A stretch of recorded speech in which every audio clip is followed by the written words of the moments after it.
And for how long you were there in China?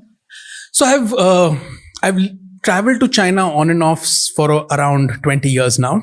But I lived in the country from 2010 to 2016.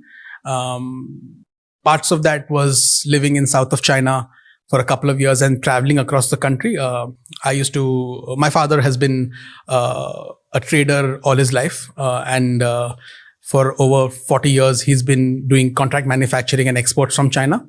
So about 2.5 years I spent trying to manage his business. I was not very good at it. After that, I went back to journalism. But yeah, in those 2.5 years, I sort of traveled around the country while being based in the south of China. So it gave me an opportunity to experience firsthand how Chinese manufacturing functions, how people live. And then for about 3.5 years, I was working with Chinese state media as a foreign expert with Chinese state media, which again gave you insight into how Beijing functions, how the political class thinks, how think tanks work, how journalists think, how does the information ecosystem in the country work. So I feel it was quite a holistic experience of being outside government and being sort of somewhere affiliated with the government system because it's state media, it's owned by the government. Yeah, and that made you a perfect choice for Dakshina.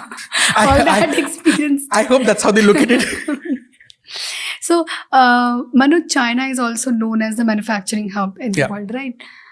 How did it reach there? Like, if you break down in steps.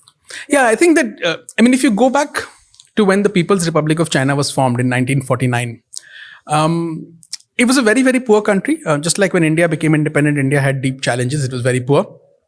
What has happened since then is that the first about 3 decades were quite challenging. I think they had a mix of policies where they tried to sort of push collectivization, they tried to push mass industrialization, and the idea was that everybody can manufacture steel and things like that.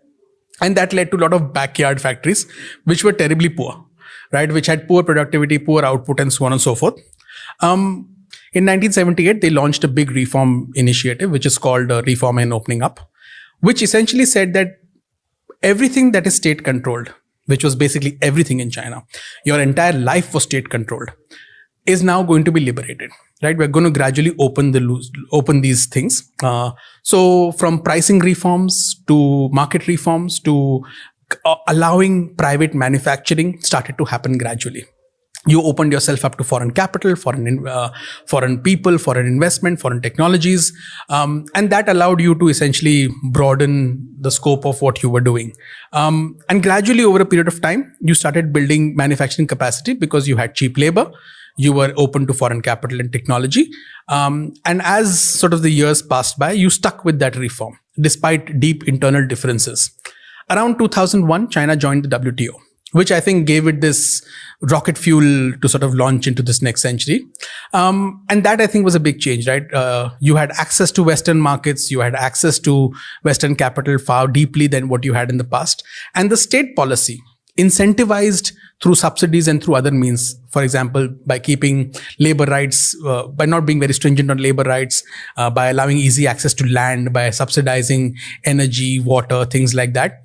You incentivized exports and incentivized manufacturing. And that I think has been a trend that was sustained. That is basically what led to this manufacturing boom, right? The idea that you can make everything in this country because now you have access to all of this. You invited foreign companies to come in and set up shop. So you had all these global MNCs that came into China. You weren't necessarily terribly worried about them crowding out your indigenous manufacturing because you wanted capital to come. You encouraged joint ventures.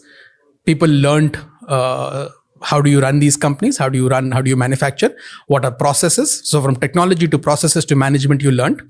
And then you started your own sort of systems, own companies, and you grew, right? This was a time where globalization was at its peak.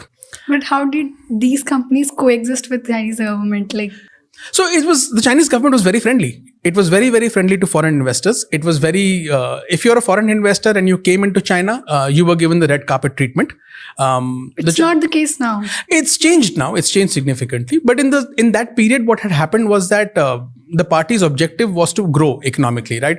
The bargain that it had made with the people was that we will give you prosperity you give us political control and you will not challenge our political control. And they did that, right? So they were open to, say, foreign education. So, New York University, NYU, has a campus in Shanghai.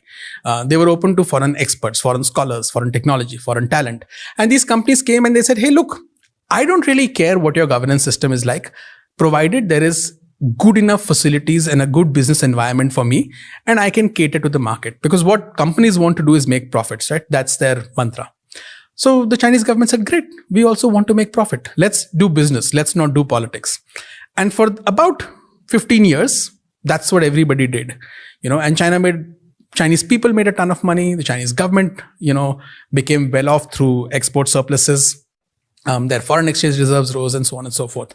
So that's essentially the boom. It's about being open, but it's also about governments creating an enabling environment. In that, of course, you had lots of challenges of human rights and things like that. For example, when it comes to labor rights, particularly, right? You would, towards the first decade of the 2000s, towards around 2008 to 10, you'd have read stories of, sweatshops in China manufacturing, Gap t-shirts, or how badly Apple employees are treated who are manufacturing. There were stories of, how people had to leave their homes to migrate and they would live in these factory dormitories, particularly women. But if you looked at it from the perspective of those individuals, what they would largely tell you is that, look, I'm seeing upward social mobility for myself. My father or my grandfather or my uncle 40 years ago in the 70s died of starvation. Today, I'm being able to feed my family. My child is being educated. Yes, my life is not easy, but this is a generational problem and I will overcome it. And today, most of those people, when I meet people in China who are 30, 40 years old, who are around my age, they will tell me I'm much better off. And I could see that social mobility and therefore that pain didn't matter as much. So yes, while sitting in San Francisco, you might have felt like, oh my God, this is a sweatshop. For that person, it was upward social mobility. And as much as they may not be happy with that existence, it meant that their life was improving. So I think that was a bargain that they were making. And that's essentially what happened, right? Foreign companies took advantage of cheap labor, access to all these, resources, and everybody grew until, of course, the last perhaps 10, 12 years where things have changed.